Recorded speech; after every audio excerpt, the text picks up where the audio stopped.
happen here. How a simple sparkler can lead to a calamity. Champagne and sparklers, what you need to know. Then, fireworks mishap. The window shattered.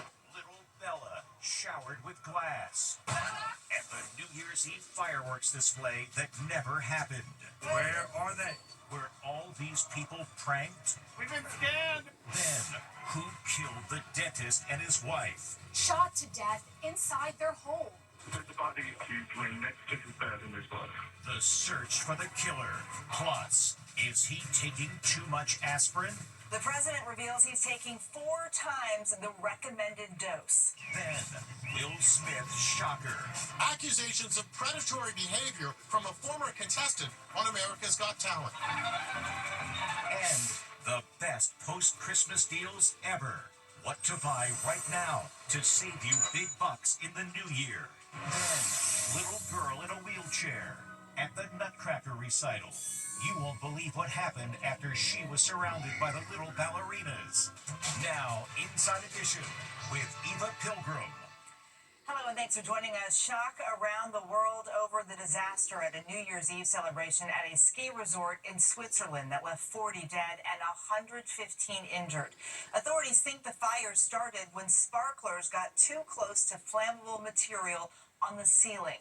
As Stephen Fabian reports, with sparklers super popular at celebrations here in the U.S., many are worried a disaster like this could happen here. It was the sparklers.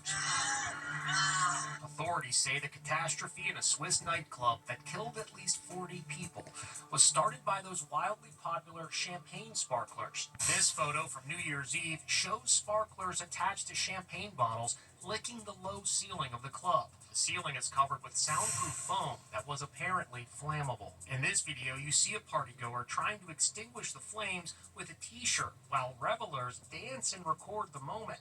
But things quickly turned lethal. It was not unusual for Le Constellation Bar to use bottle sparklers carried by waitresses.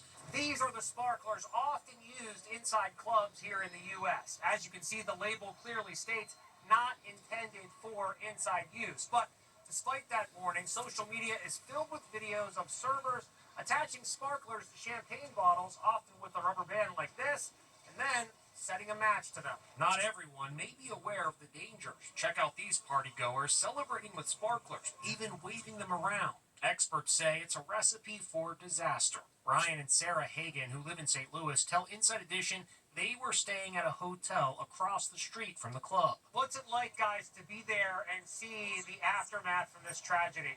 It's been extremely devastating. It's just been an extremely emotional 48 hours. Those sparks are hot enough to ignite any combustibles. James Hickman, assistant fire marshal in Nassau County, New York, says the use of champagne sparklers is strictly prohibited in his county. All it takes is one spark from a sparkler to ignite a fire and start it. And once the fire starts, it just grows and goes off exponentially. So, can it happen here? Absolutely, it can happen here in the United States. People are people. They like to push the envelope. They buy these things. They don't understand what the consequences are. And in New York City, it wasn't just the huge crowd in Times Square celebrating New Year's. Hundreds also lined up along the river to watch a fireworks show. One big problem? There were no fireworks. The event was just a prank. In New York City, thousands of people were waiting in the bitter cold, ready to be awed by New Year's fireworks at the Brooklyn Bridge.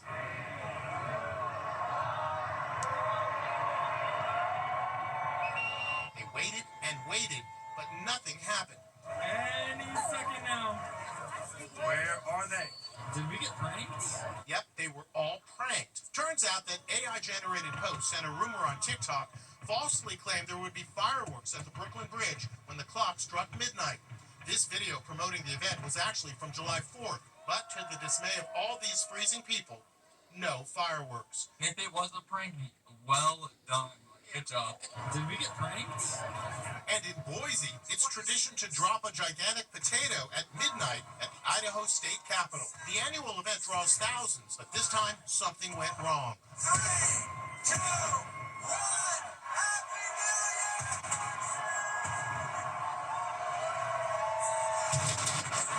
A massive blast blast blew out windows, and this little girl suffered what are being called life-altering injuries. Her name is Bella. Video shows her seconds after the blast. In this photo that her parents shared, you can make out the stitched-up wound. A GoFundMe page says she underwent 3 hours of surgery. A specialist was required to graft skin, and she now faces a long and difficult road to recovery. Now, a double murder mystery. A dentist and his wife found shot to death in their home. Their 2 young children, also at home, were unharmed. Jenna DeAngelis has more on the search for a killer. I now pronounce you husband and wife. The groom kisses his beautiful bride, but now this husband and wife are dead, brutally murdered in the very home where they were married. I'd like to present to you Mr. and Mrs. Tepe. Dr. Spencer Tepe, a 37-year-old dentist, and his wife Monique were about to celebrate their 5th wedding anniversary. The murder mystery unfolded when Dr. Tepe didn't turn up to his practice near Columbus, Ohio. His worried co-workers called 911 to ask for a wellness check. He is always on time. This is very out of character. And we can't get in touch with his wife, which is probably the more concerning thing. Police went to their $700,000 townhouse, but left after no one answered the doorbell. Family friends went to the house to see for themselves. They alerted 911 again. I can hear kids inside, and I swear I think I heard one yell, but we can't get in. We haven't been able to get a hold of him for 3 hours. We are on site, and we can hear the kids. They looked through a window and described a horrific scene. There's a body he's laying next to his bed, off of his bed in his blood.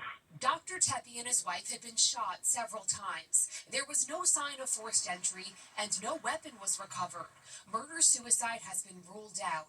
Their 2 children, who are both under 5, were unharmed, and so was their beloved golden doodle. When we look at the footage of the house, 2 things jump out at me. Number 1, they have a Ring camera. You can be sure that if there's any footage, the police are going over it right now. And number 2, they had a keypad lock on their front door. That means that if somebody knew the code, chances are whoever is responsible for this crime knew this couple and probably knew them well. The dentist's brother-in-law tells Inside Edition, "We're all devastated and sickened by such a senseless tragedy." I vow to never stop loving you and to always keep working on us. Your smile is my favorite thing. The dentist's brother-in-law also says the murders were calculated and premeditated. He says, not by your average street criminal. Meantime, the couple's 2 young children, who apparently slept through the shootings, are staying with family. That's the president and first lady all dressed up for their New Year's Eve blowout at Mar-a-Lago. Meantime, the president is addressing those mystery marks on his hand he's been covering up, chalking it up to taking too much aspirin. President Trump is revealing that he takes 4 times the daily aspirin dosage that doctors usually recommend. Trump says he takes 325 milligrams of aspirin a day for cardiac prevention, but he acknowledges his doctors say he should be really taking a baby aspirin dose, which is 81 milligrams. They'd rather have me take the smaller one, 79-year-old Trump tells the Wall Street Journal. I take the larger one, but I've done it for years. They say aspirin is good for thinning out the blood, and I don't want thick blood pouring through my heart. I want nice, thin blood pouring through my heart. We asked LA cardiologist Dr. Rigved Tadwalker for his opinion. For the vast majority of individuals, by modern standards, there isn't a reason to take aspirin 325 milligrams daily. Trump says the amount of aspirin he takes makes him bruise easily, which could partly explain the bruises we've seen on his hands, which he sometimes covers up with makeup. Trump is also apparently ignoring his doctor's advice regarding wearing compression socks to deal with swelling of his ankles caused by chronic venous insufficiency. I didn't like that, he says of the compression socks, which are kind of difficult to put on. The president spent New Year's Eve at Mar-a-Lago, and the First Lady sure looked sensational in a daring $1,500 metallic gown. And Homeland Security boss Kristi Noem, a.k.a. Ice Barbie, danced to the tune of, what else? Ice Ice Baby.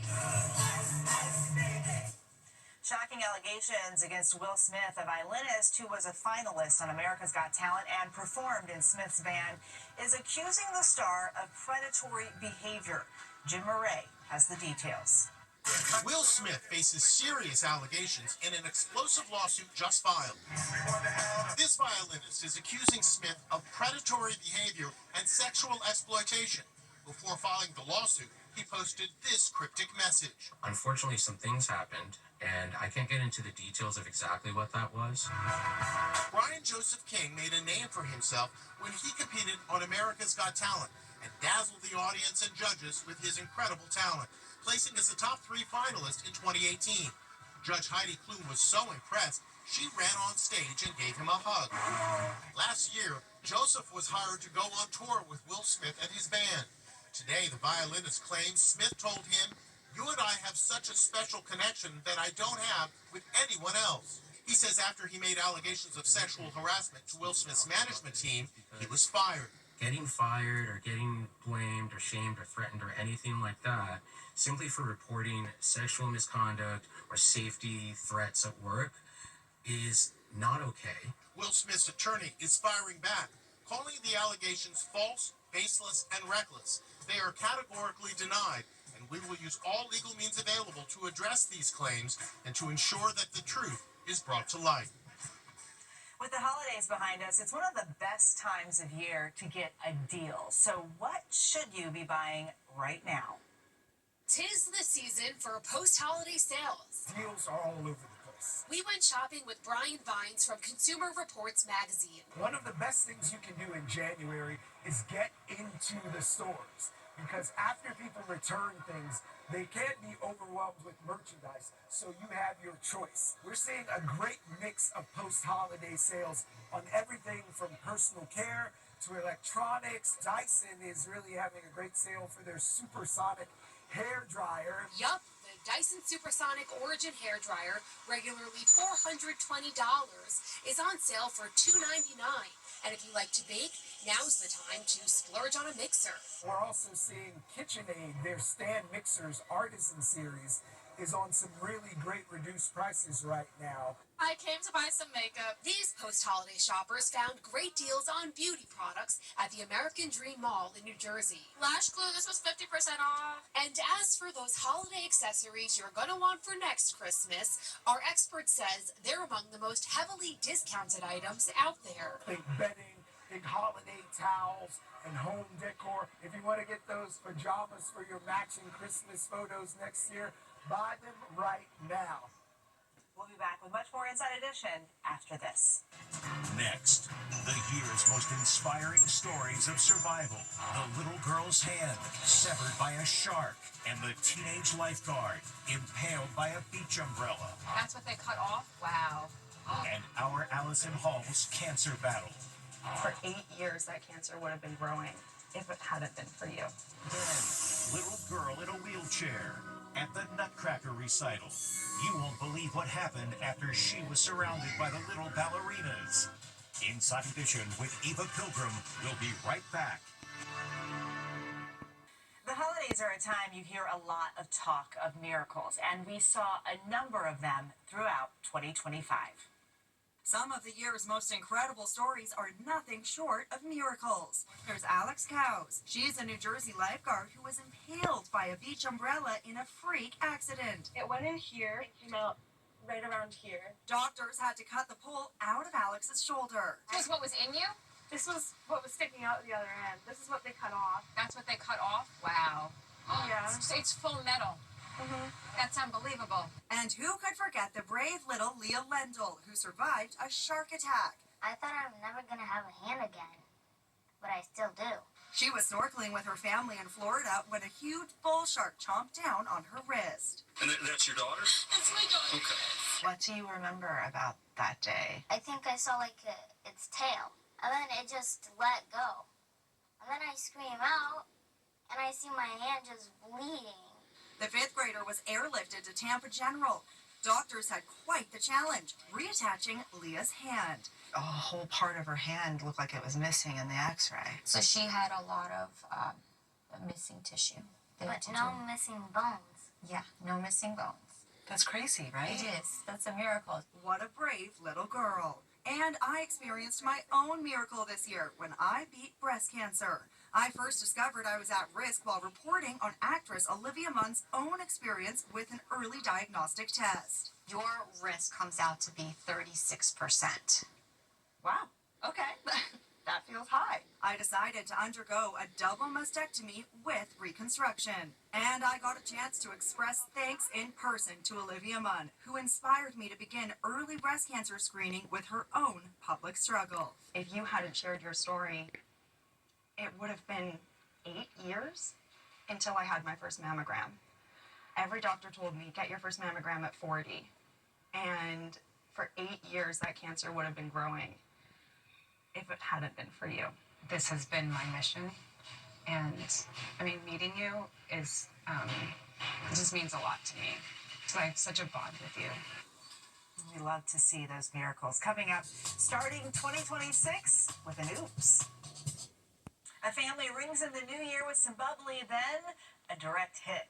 What's that? Spoons? Yeah?